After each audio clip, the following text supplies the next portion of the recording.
Let's talk some campaign strategy. Donald Trump has been slipping in the polls ever since Kamala Harris replaced Joe Biden as the Democratic nominee for president. And despite being a force in politics for nearly a decade, Trump has not been effectively navigating the political winds of the last month. He is seeming diminished, shriveled, flaccid, fill in the blanks, right? Whatever words you want. And today we are going to look into the attacks that Trump, MAGA, and Republicans have been levying against Kamala Harris in their first month running against one another, why these attacks just aren't landing, and why Trump's own conservative allies in media and politics are starting to beg him, change your strategy. You're going to lose, yet he seems completely unable to course correct. So first of all, why was Trump winning against Joe Biden? It seems now in retrospect that it had a lot more to do with Biden than it did with Trump. Steve Schmidt told us on the show yesterday, whoever the race is about is losing. The race used to be about Joe Biden. It no longer is. And despite the understanding by Democrats that Joe Biden has been a historically successful president, he was suffering from low approval ratings because of his age, because of perceptions about cognitive ability, and the perception that there were some issues where, at least according to the right, he was doing a poor job with, for example, inflation and the border. Even if that's not what the empirical facts show us, perception is reality in these situations. So to present himself as the kind of viable alternative to all of this, all Trump really had to do is appear more energetic, sharper than Biden, which most of the time he was able to do, especially if you weren't paying very close attention to those rallies. Complain about the economy, complain about immigration, present yourself as the viable alternative, and hope that people would look back at his 4 years through rose-colored glasses rather than the disaster that his presidency was. And that strategy, to a degree, worked for Trump. It led to the polls showing Trump winning every swing state shortly before Biden dropped out. The popular vote in some polls, betting markets putting Trump as the favorite. With Joe Biden dropping out and Kamala Harris entering the race, it immediately became clear that the same playbook was not going to work against her, and that much of Trump's advantage had nothing to do with Trump, but it had to do with Biden. So all of a sudden, for all of these independent voters' worries about age and competency of the president, Harris became the clear choice. She's 20 years younger than Trump. She doesn't glitch or ramble about electrocution, sharks, Tic Tacs, and who knows what else, the petty grievances that Trump does. And also, in an instant, Donald Trump was no longer the change candidate. Despite being a former president, he could play the role against Joe Biden, the incumbent. Yet he can't do that against Kamala Harris because she hasn't been president. Yes, she's been VP. VPs don't set policy. Before Biden dropped out, the polling from the public indicated they were sick of Trump and Biden and wanted a fresh face to vote for.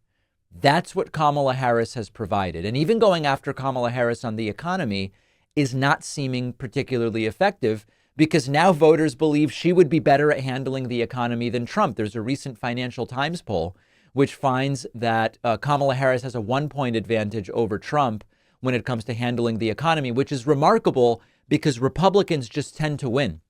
Even if you look at the economic metrics and they're all better under Democrats, job creation, stock market performance, unemployment, inflation, you look at all of it, it's better historically under Democrats. The belief among many voters is Republicans are better for the economy. In the Financial Times poll, Kamala Harris is polling a point ahead of Trump on the economy. So this suggests that despite being number 2 in command within the Biden administration, Kamala Harris has been able to effectively distance herself from the less popular components of Joe Biden's tenure. And with several of the advantages that Trump had in the race being stripped away, it became clear he's going to need a new line of attack. So that gets us to, well, what does he come up with? So far, nothing that's working. Trump's instinct was go back to what worked in 2016. One of the tactics is name calling, as he did with Crooked Hillary, Sleepy Joe, but Laughing Kamala, Crazy Kamala, Comrade Kamala, Kamabla, these are just not catching on. It seems like a tired old gimmick. Trump's almost 80 years old. It seems childish. It seems immature. It seems narcissistic, all things that Trump is. And Trump has also followed the Republican trend of deliberately mispronouncing her name to make her seem foreign. He says Kamala, Camilla, and we know he's doing it on purpose because there are other moments where it seems like it's in private where he pronounces it correctly. Liberal Kamala Harris gets in. And by the way, there are numerous ways of saying her name. They were explaining to me, you can say Kamala, you can say Kamala. I said, don't worry about it. It doesn't matter what I say. I couldn't care less. If I mispronounce it or not, I couldn't care less. He also resorted to what launched his political career, which is the racism and xenophobia. Remember that Trump burst onto the political scene with the claim that Barack Obama wasn't really born in the United States, that the first black president needs to show us not the short form, but the long form version of his birth certificate to show us he's really an American who's eligible to be president. And similarly, Trump has gone after Kamala Harris's race, saying she's been deceptive. Here he is speaking to the National Association of Black Journalists, where he said Kamala used to be Indian and she became black. She was always of Indian heritage, and she was only promoting Indian heritage. I didn't know she was black until a number of years ago when she happened to turn black, and now she wants to be known as black. So I don't know, is she Indian or is she black? She is always identified as a black woman. She went to a historically black college. I respect either one, but she obviously doesn't, because she was Indian all the way, and then all of a sudden she made a turn and she became a black person. Now, in addition to going after her race, Trump has gone after Kamala's gender. Reports that he regularly calls her a bitch behind closed doors. He's recycling talking points from 2016 that he used against Hillary Clinton, calling her nasty, saying she's dumb, insulting her intelligence, mocking her laugh. He's even gone after her looks, arguing that he is the better looking candidate. But I say that I am much better looking than her. I think I'm much better. Much better. I'm a better looking person than Kamala. Trump and other Republicans have claimed that Kamala Harris is a DEI candidate, diversity, equity, and inclusion, sort of a she's only here because of some kind of affirmative action type of argument, that she wouldn't be in the position she's in were it not for some combination of her race and gender. Now, put aside for a moment how Trump has benefited from a different kind of affirmative action, which was pointed out by Michelle Obama in her DNC speech, being born with a silver spoon in your mouth, generational wealth, and has benefited from his own identity, his own inherent characteristics. Put that aside for a moment. What Trump is saying about Kamala Harris comes off as hugely insulting to women and minority voters and anyone who knows a woman or a minority voter, or at least it should. So it's no wonder why so many right-wingers, Nikki Haley, Megyn Kelly, Lindsey Graham, have been cautioning Trump against this approach, but he seems unable to help himself. Trump probably credits these lines of attack for his victory in 2016. And to some degree, I think he's right. It very well may have worked for him then, but it's 8 years later. It doesn't seem to be working right now.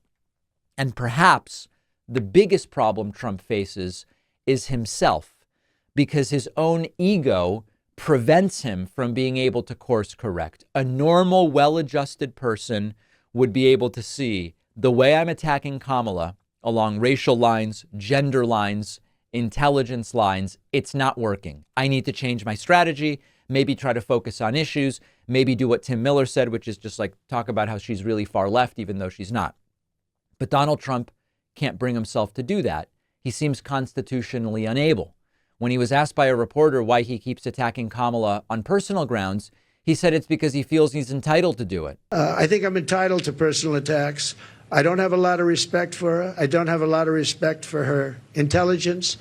And I think she'll be a terrible president. Changing his strategy now would be sort of like getting rid of J.D. Vance now. It's a tacit admission that the strategy was not working, that it was a failure. But Trump's ego is too big. It's too fragile for him to do it. Plus, he genuinely seems to enjoy levying racist and sexist attacks. So Trump's advisors and Republican surrogates are urging him choose a better strategy. Attack Kamala because she's too liberal, point to her voting record in the Senate, the Bernie Sanders-like progressive she chose as her running mate, Tim Walz. Come up with something different here.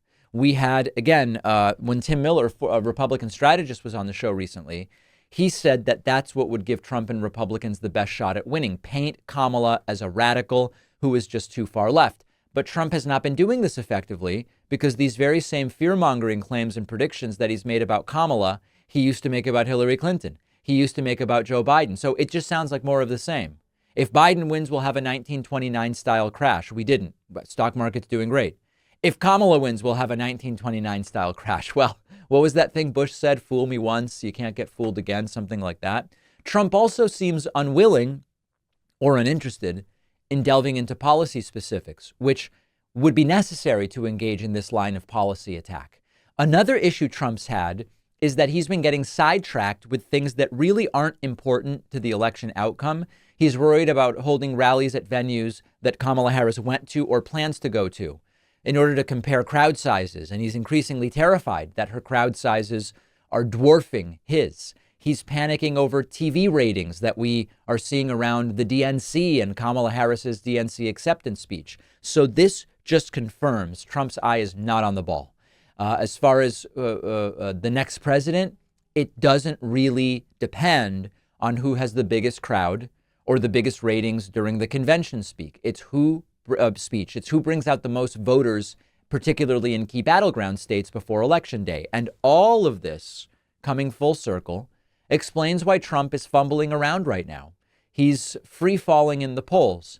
He can't stay on message. The rallies are boring. The interviews are deranged. He can't suppress his inner sexism, which is really not working in 2024 the way it worked in 2016. Kamala Harris, in some sense, appears to be Donald Trump's kryptonite. But maybe the even bigger threat to Trump at this point, with just 10 or so weeks to go, is that of his own character flaws. If Trump can't change his strategy and have some change in the polls as a result of that over the next 2.5 months, the most likely outcome is that Kamala Harris is elected as the 47th president of the United States. This doesn't mean she will win, but it is increasingly clear that something is very wrong with Trump's campaign.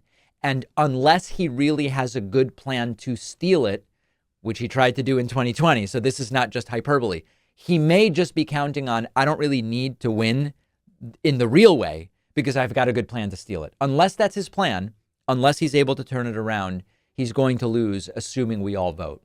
So let me know, info@davidpakman.com.